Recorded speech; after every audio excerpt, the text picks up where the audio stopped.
Kevin Hughes, editor of the Exchequer Chronicle and Wrexham Chronicle, and I'm here at the heart of government at number 11 Downing Street on behalf of not just my papers but all the Chronicle group, all the Trinity Mirror papers across North Wales, the North West and North Wales, just to ask Alistair Darling just what he is doing to help the economy.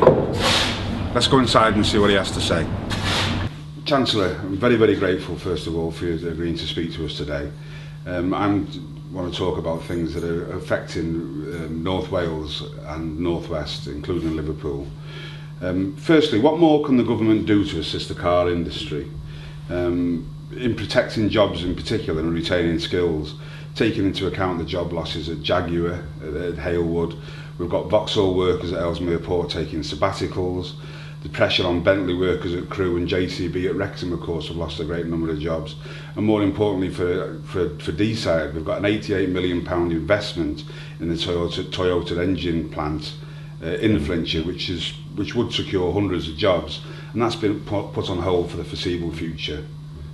Well, look, I think there's a number of things that we can do.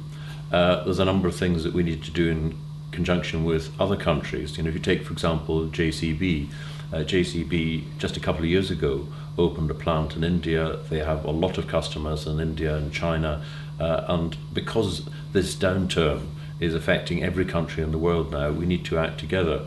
But let me start with the car industry first of all.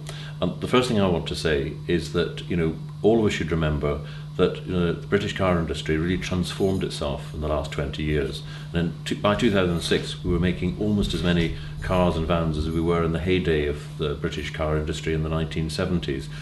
The first thing I did when I became Secretary of State for Trade and Industry was I had to go to Ellesmere Port, because at that time it was thought that GM were going to shut the plant. And of course we got the second generation of the Astras being built there.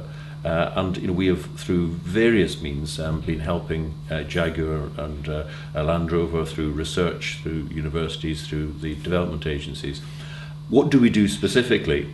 I think, firstly, it's important to ensure that we can retain our ability to invent and develop not just cars now, but cars in the future, especially when we move to low carbon cars. There's a lot of investment there. And I think that's an area we can help in, and we're looking to see what we can do across the industry as a whole.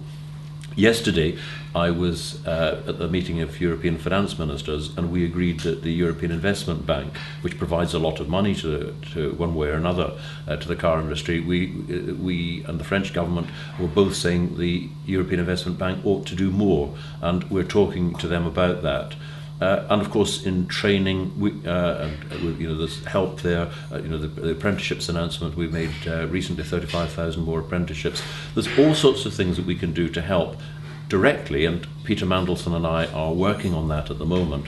But the key to this in the long term, basically, if you ask any car maker, what do you want? You want people to buy their cars.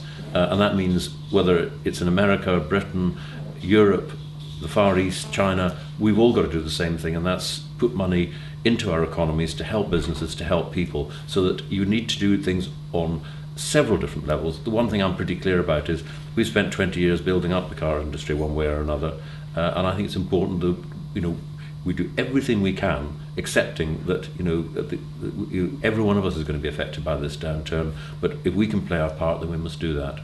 Right.